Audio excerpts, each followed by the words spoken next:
we get to finish in advance? Yep, I'm fine. You got the microphone? Yep. So the microphone's for the camera, and that you speak that one for that microphone. I'm sorry. Yeah. So microphone's for the camera, but you need to do that so I can hear. Oh, I have to speak into that, okay. Shoot, I was hoping to be able to move around. Well, first of all, I want to say thank you for having me here. If you want to be going around, you can use this. Oh, that's okay, I'll just stay here. So one of the things I want to talk about here is not so much about my company and what we do, but an area of cybersecurity as well as the weakest link in cybersecurity. But to kind of give you a little bit of background, I hold 2 engineering degrees, BS degrees in engineering.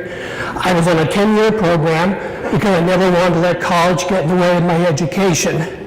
But because I had the 2 BS degrees, I had probably more BS than most college graduates in engineering, so that's how I got into the sales and marketing side of things.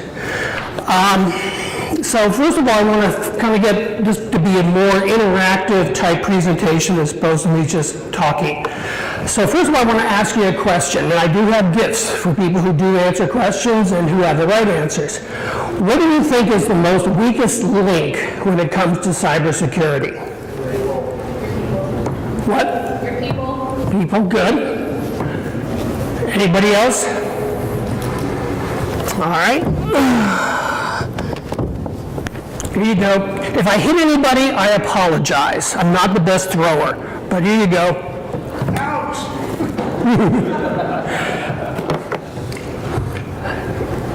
The users are the weakest link, but where it really comes down to is also in the password side of things. I was hearing some of the questions come up, and people were saying that passwords are insecure for authentication. Well, later on in my presentation, I will talk about that, and I'll let you know passwords are not insecure. That should get some people thinking here. Is there a clicker? Yes.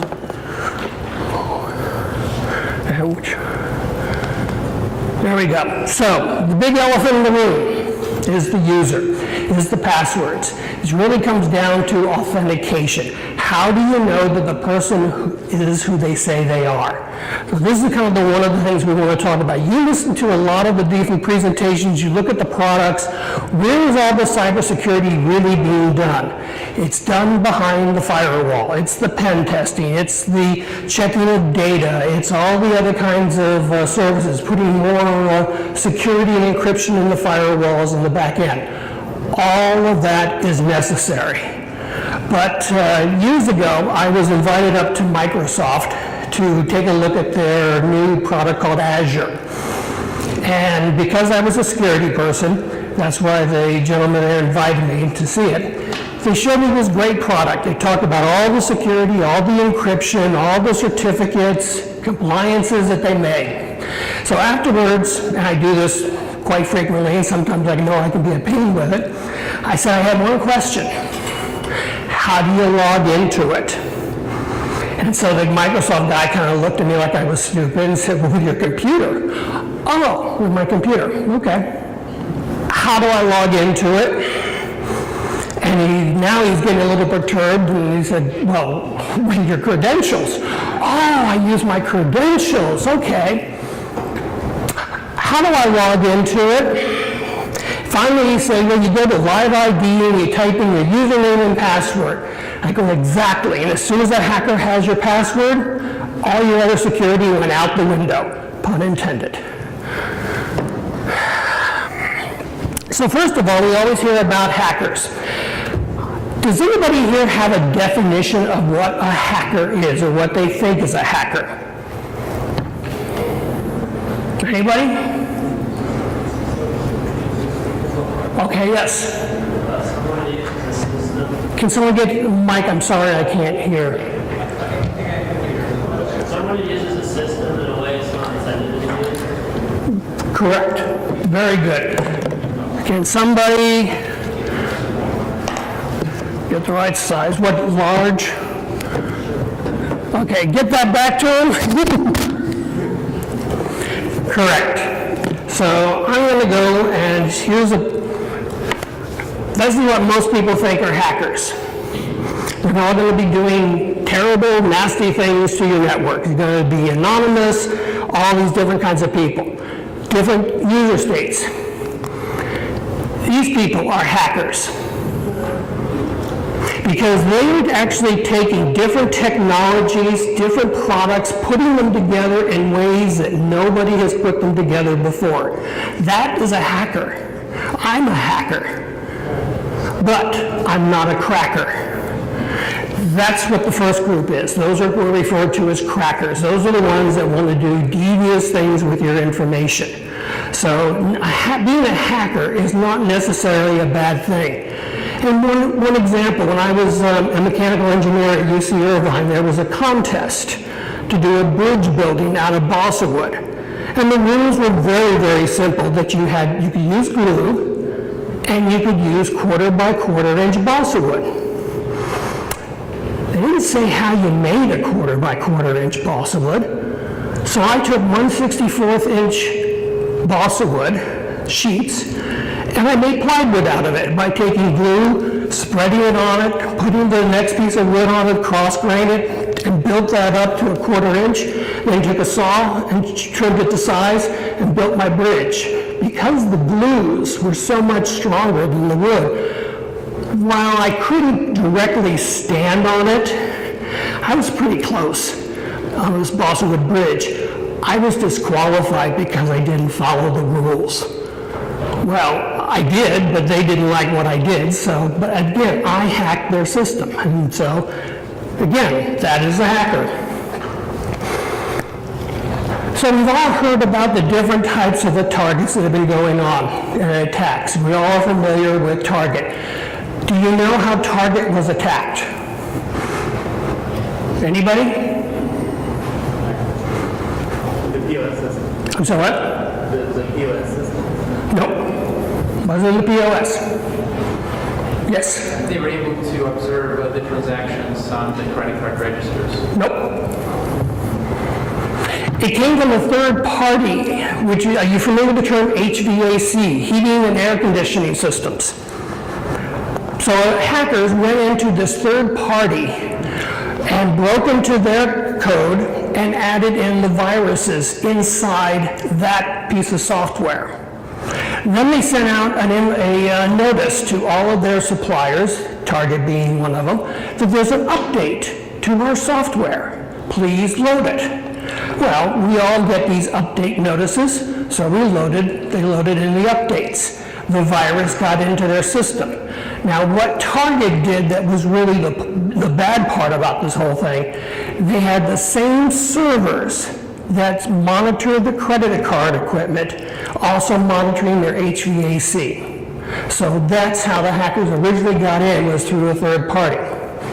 So this is where you have to look at cybersecurity, not from the components, but you really have to be a systems engineer when you get into this, because you don't know where things are going to come in. Here are two other examples that you probably have never heard of. There's a friend of mine who was a hacker that was hired, I say which bank it was, but they asked him to test their network. Well, within about 10 minutes, he broke into their network. Not a big deal.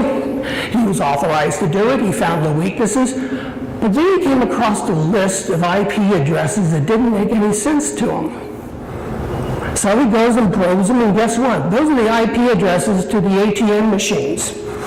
And by finding some more code on the internet, and he likes to joke about himself that he's really a dumb hacker, but he's able to know where finding information is, he loaded that code into the bank system to go and print out or spit out a $20 bill at 2:01 a.m. on a particular location, a particular ATM. He goes out there at 11:30, whatever, sets up, puts a camera there, points it over at the ATM, gets a newspaper so he can proof date everything, and he stands there and he waves to the camera, and the camera's pointing to the ATM, and it's completely blank, dark and all, and then all of a sudden he has a little clock, so it's counting down. Exactly at 2:01, all of a sudden the lights came on to the ATM, the little door opened up, and out came a $20 bill. He gets on the phone with his wife and says, "Dear, we can now go on that vacation we've always talked about." There was also a attack that occurred in New York City not too long ago with a major hotel, getting all of the residents' personal information, credit card information, things like that. And how did the hackers get in? The hotel said they had the best security in the network. One thing they didn't look at, some of the new vending machines have Wi-Fi capability. So they can go and notify the vending company that they're low on sodas, so they can come out with the right list of products that they need. How many Cokes, how many Pepsis, whatever. Because that that vending machine was connected to the company's network, the IT people didn't think anything about it because, oh, that's not ours. Hackers broke into the vending machine, which then in turn broke into the network, which then went ahead and stole all the equipment. So this is again where you have to really understand the system that is going on here. It's not a single component, it's not one place.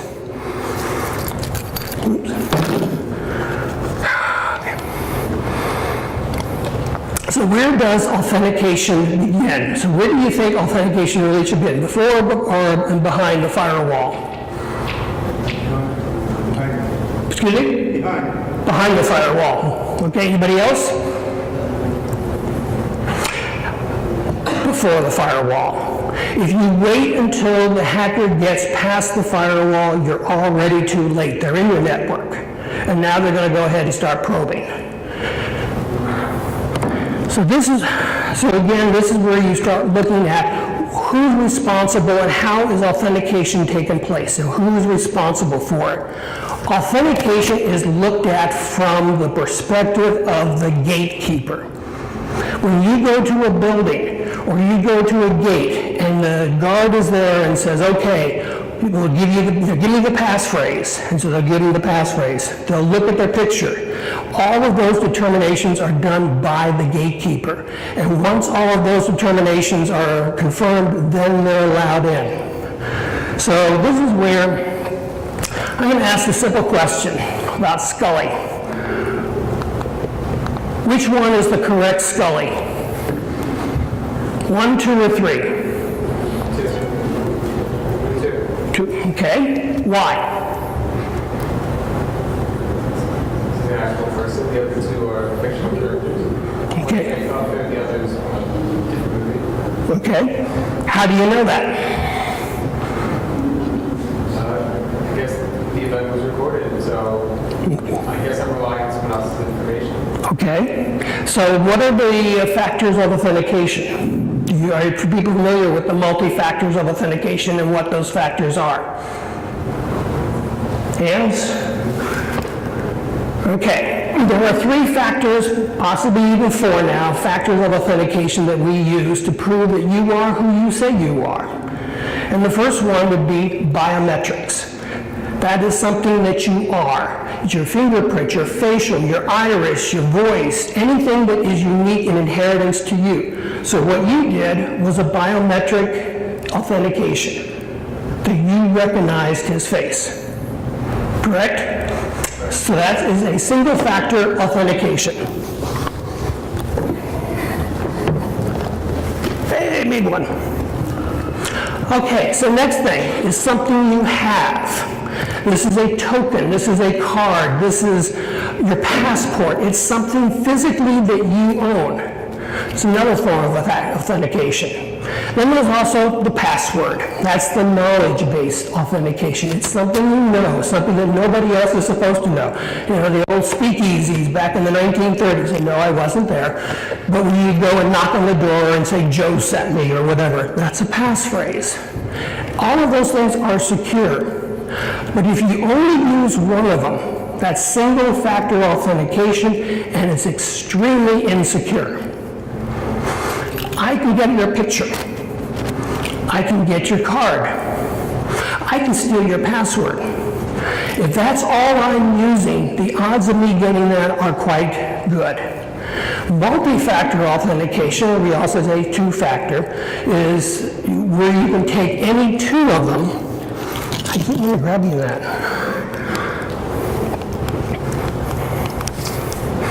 Well, you can take any two of them, the card and my fingerprint, a card and a password, and the third one is kind of interesting, it's coming up because we all now have our smartphones, is GPS as to where I am. So now we kind of got four, something I have, something I am, something I know, and somewhere I am. So you take any two of them, you're going to get two-factor authentication. The odds that the hacker are going to have both pieces of information at the same time is much more difficult. If you put all three of them together, then you're going to have three-factor authentication far more difficult. I mean, it's almost impossible that the hacker or the person's going to get that. And of course, you can then go through all four. So now you start seeing, how you start putting these together. But of all the four of these, which one do you think is the most secure? Password, okay. Anybody else?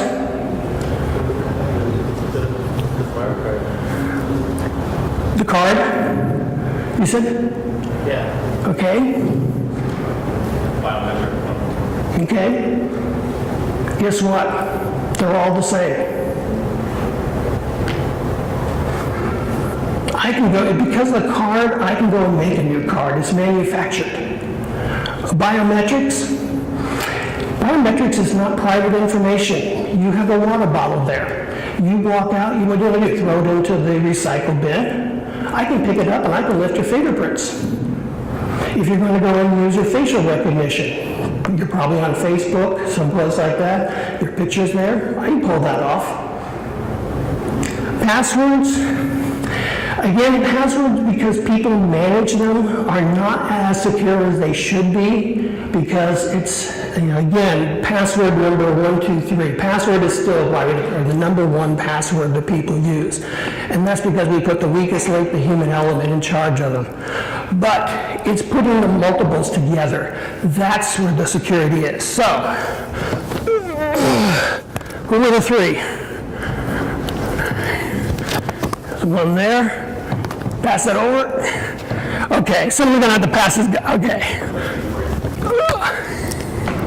All right, football team.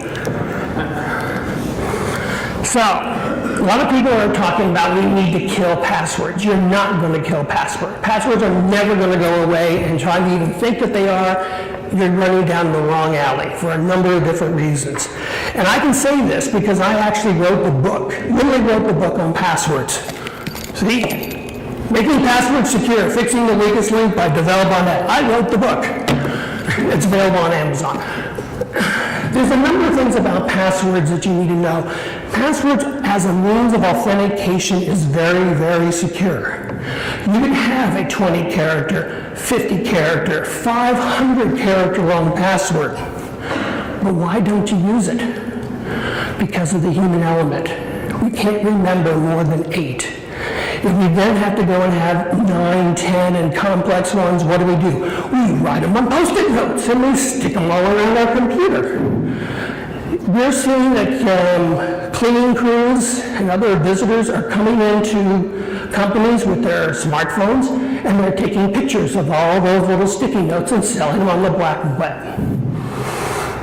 The other thing is which one, and you probably can guess which one it is, which one of them is protected by the U.S. Constitution and the Fifth Amendment? Passwords. Passwords are protected by the Fifth Amendment because, as I was saying earlier, biometrics and fingerprints, public knowledge, you can pick that anywhere. A card, manufactured, public information, you can get that anywhere. Passwords are knowledge-based. And the Fifth Amendment protects against self-incrimination. So if you are forced to give out your password, you're giving out knowledge to then potentially self-incriminate yourself. And this was the ruling by the district attorney, the district court in Virginia not too long ago. So this is where, again, passwords are not going to go away. Passwords are part of the knowledge base of multi-factor authentication. So what are you going to do? Kill one of the legs of multi-factor authentication because of insecurity? No. What's insecure about passwords is how they are managed. How many people here are familiar with PKI? What makes PKI secure? Is it the algorithm? No. Everyone knows the algorithm. It's the prime numbers. No, there's a finite number of prime numbers. You just need to go and try them all. What keeps PKI secure is how you protect that private key. If you can use the same means and mechanisms to protect the private key you use to now protect passwords, I'll tell you the passwords are just as secure. I'll even go as far as saying that when you look at biometrics, what is biometrics? It's a template. If you know what a template is, it's basically, and here's an example, put a piece of tracing paper over the map of the United States, put a pinhole in every city that begins with a C, it has an I in it, and then it has a population of maybe 2,000 or 2 million, whatever number you want to come up with, and put a pinprick at that part. Then take that piece of tracing paper outside, hand it to a complete stranger and say, draw to scale the map that this represents. They aren't going to do it. But it still is a representation. And so with that template, it stills data. It stills a bunch of zeros and ones to the computer. So are passwords. It's just a series of zeros and ones. So to me, a template, biometry, is a glorified password. To me, a PKI key, glorified password. So it's all about the bunch of zeros and ones, but who manages them and where are they actually being used? That's where the secret comes in. So, as engineers, and you're soon going to be graduating, at least I'm assuming most of you will, being that I think most of them seniors, who actually makes your decisions in cybersecurity? It's not the engineering team. It's the board of directors, it's the CEO and CFO. They're the ones who are going to determine what features are going to be included in their software. And why? Because how much money is it going to cost? How much revenue are they going to get from it? All of the business issues that have to be addressed to keep that company in business and profitable. That's where the decision makers are.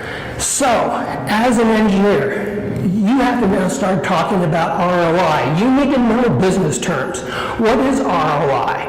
What are the threats? How do you get into making that business model for your engineering designs and principles? It can't just be because, oh, well, there's so many attacks that are going on, or this is really cool, or this is the latest thing. You're going to, if you start talking too much engineering geek talk to the upper management, you'll put them to sleep. And in turn, they will not accept your terms. Microsoft is a perfect example. Is Windows the best operating system, or DOS the best operating system that's ever been invented? No. It was one of the first, and Bill Gates got it out as quickly as he possibly could to get revenue. And then he put in patches. But when it comes to cybersecurity today, we cannot live in an age anymore where security is considered an afterthought, a plug-in, some little new device from some other company. It has to be integrated, because coming down from what I'm hearing from the different cybersecurity people out there, the Internet of Things scares the hell out of everybody. And I've also been hearing about the ransomware. We've all heard about the ransomware that's going on in the hospitals. And I will get asked, so is this just the tip of the iceberg that we're seeing in ransomware? No, you're not seeing the tip. You're seeing the 3 snowflakes on top of the tip of the iceberg. Because what is going on with all this Internet of Things? You remember a few months back when that terrible incident occurred in France of that vehicle ramming into all those people and killing all those people? They've already shown that with some of the electronic vehicles and new vehicles with all the electronic equipment in there, they can take control of a car. They can go and have, put a ransomware onto your car and stop you in the middle of the road and say, okay, for $500, we'll give you the key to go and restart your car. But here's something even scarier. They're also finding remote ways to drive the cars. Can you imagine what would happen if a fleet of electronic vehicles remotely controlled somewhere else went through that crowd of people? Who were they going to stop? There's no driver. So this is where it's getting very, very scary with all this Internet of Things. How do you know that device is really who they say they are? You hear about all the video cameras now that are coming in there into your house. Samsung finally had to admit with their new smart TV to tell people, do not talk about private information in front of your TV, because we're always listening.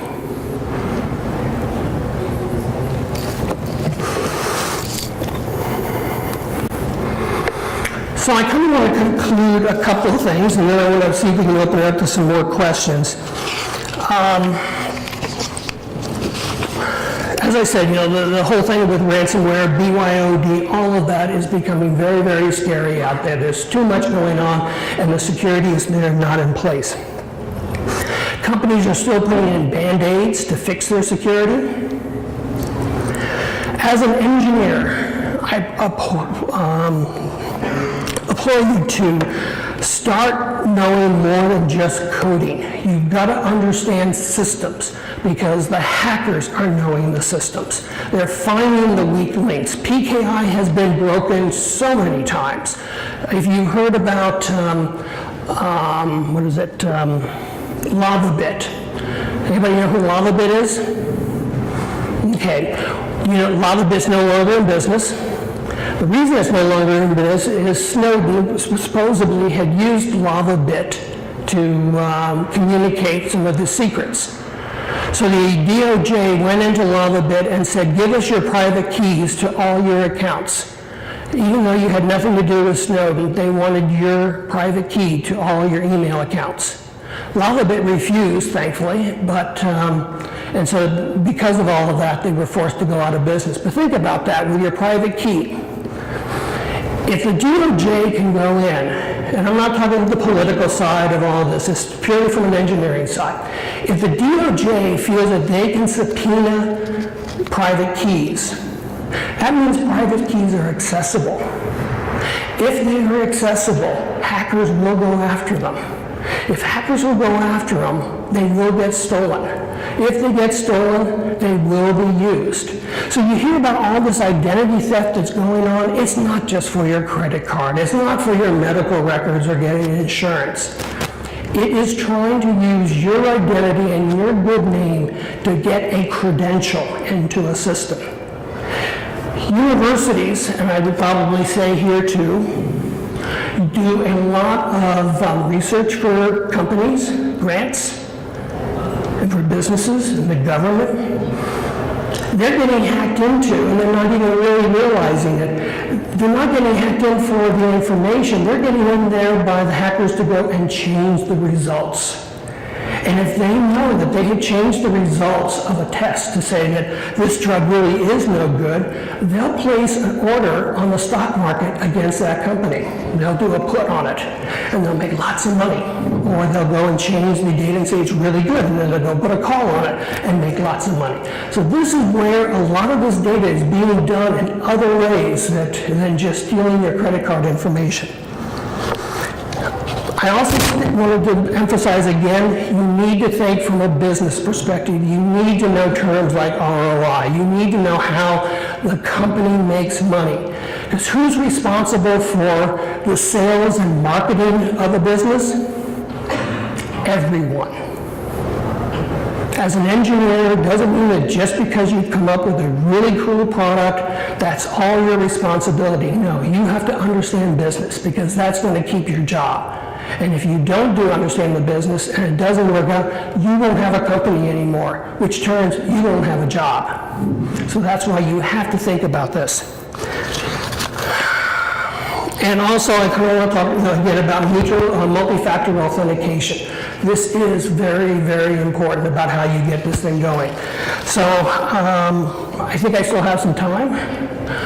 Is there any questions? I know there were some great questions earlier about passwords, and I would love to kind of talk to you about the security of passwords.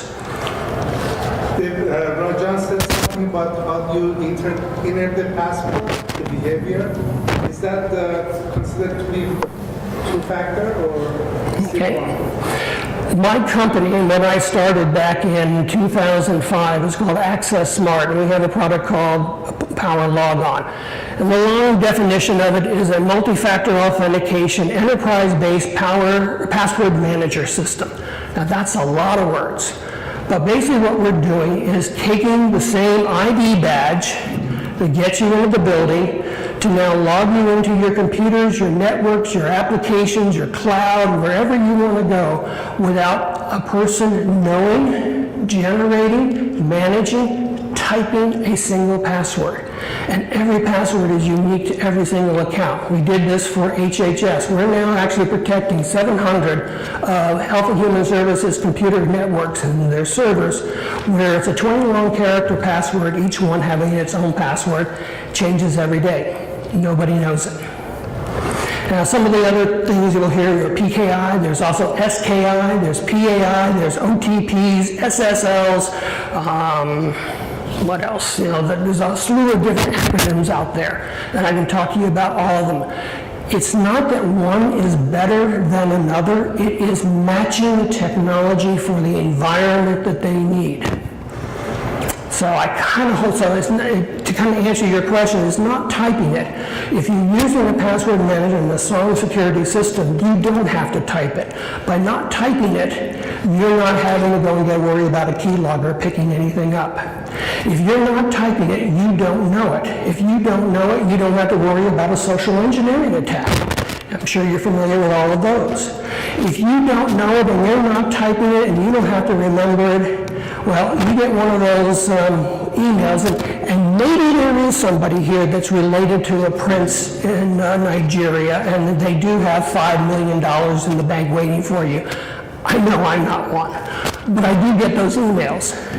If you click onto that link, if the link doesn't match what is stored in the password management system, it won't release the passwords. So again, you're protecting yourself from those types of attacks. Anything else? Yes? So, being a researcher in the field of biometrics, I mean, what you said is correct. And of course, biometrics can be spoofed, and spoofing attacks is a big thing. And of course, the passwords and cards have their weaknesses as well. Where the research right now is, all those three techniques, them alone are not sufficient. Even if we use a two-factor combination, even that's going to be not sufficient.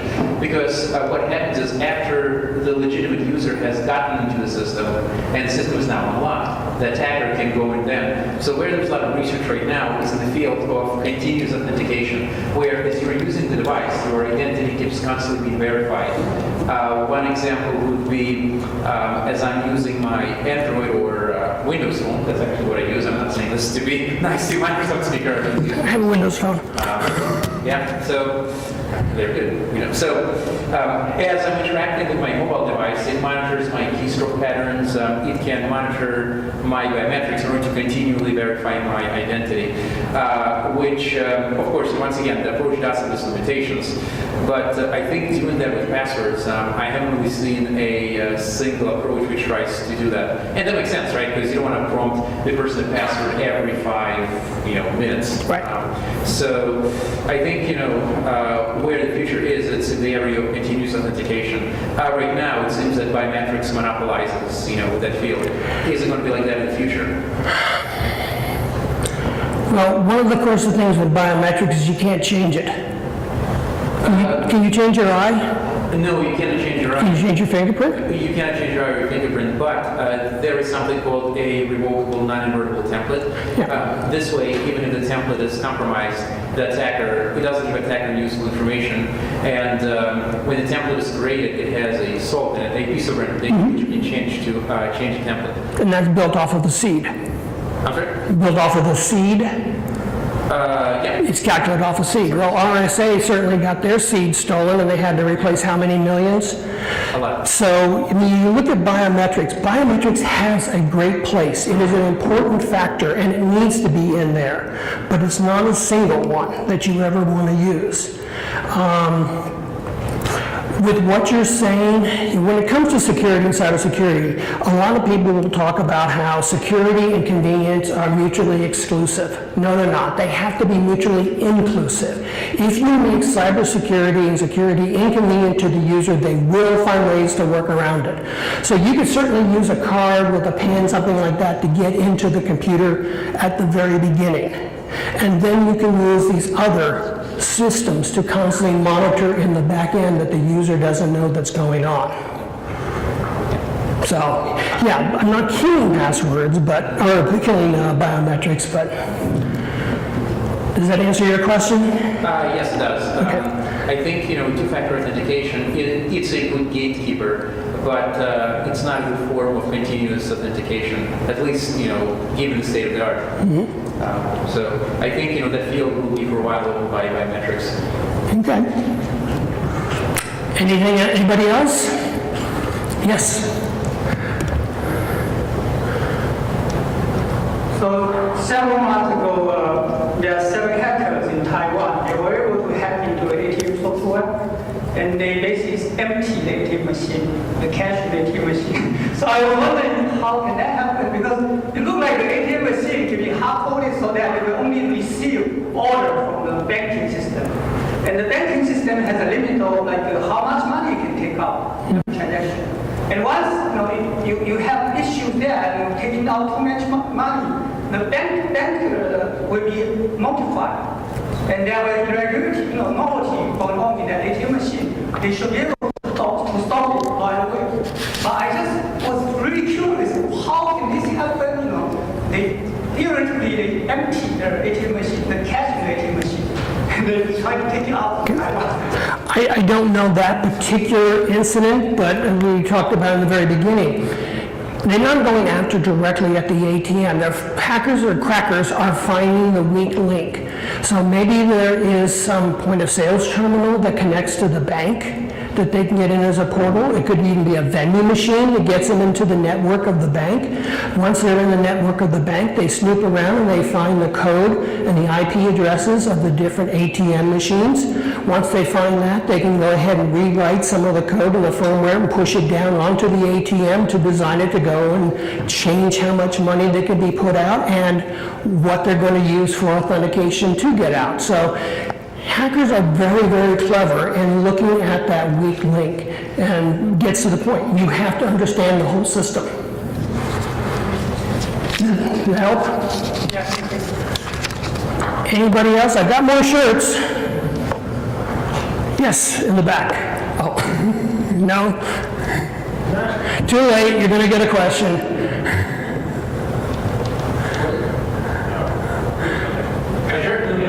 Okay. They should have put you on the spot. It's not my question.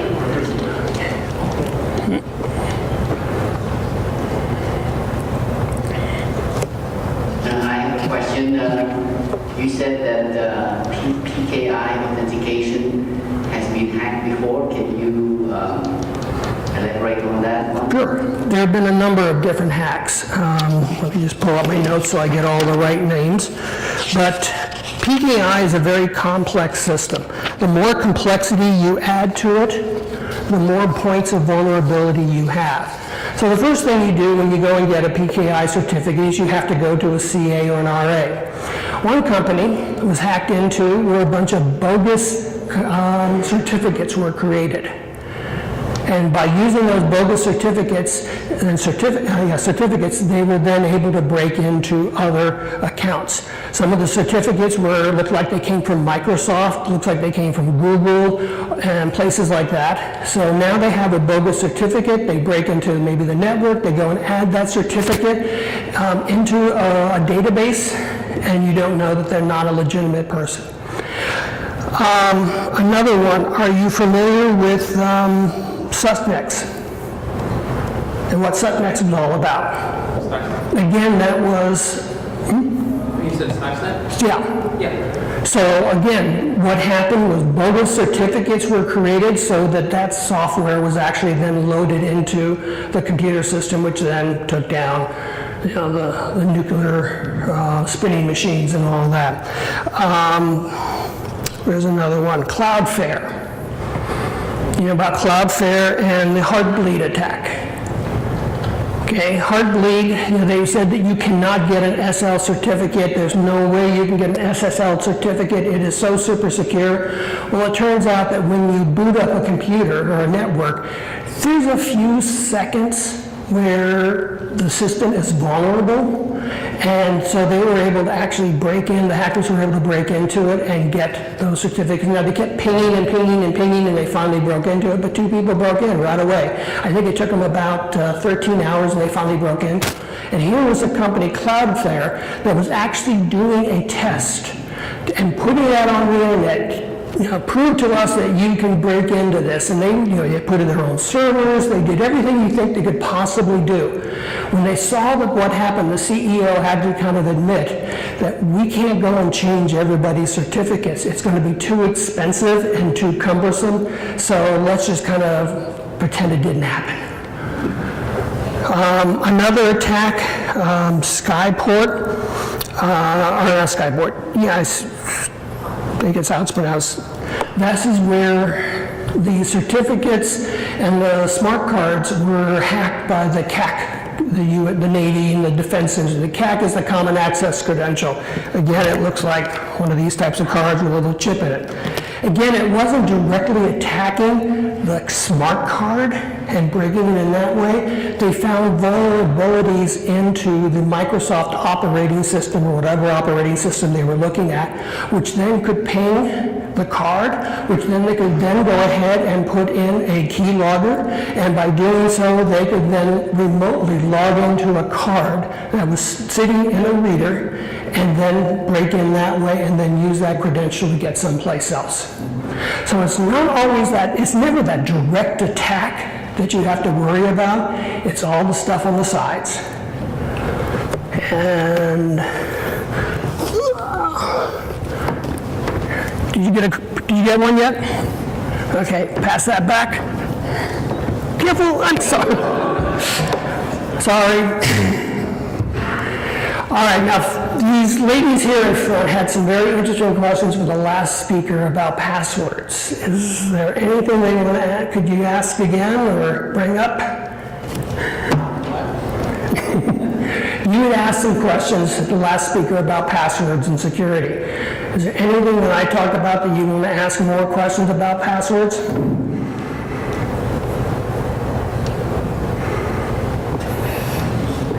Because they were very good questions.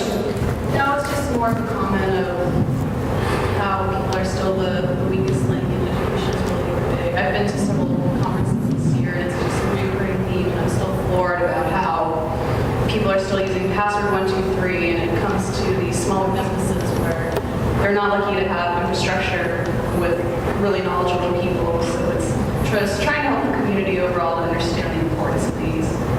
Okay, and see, this is where you have to get the employees and the people out of the equation.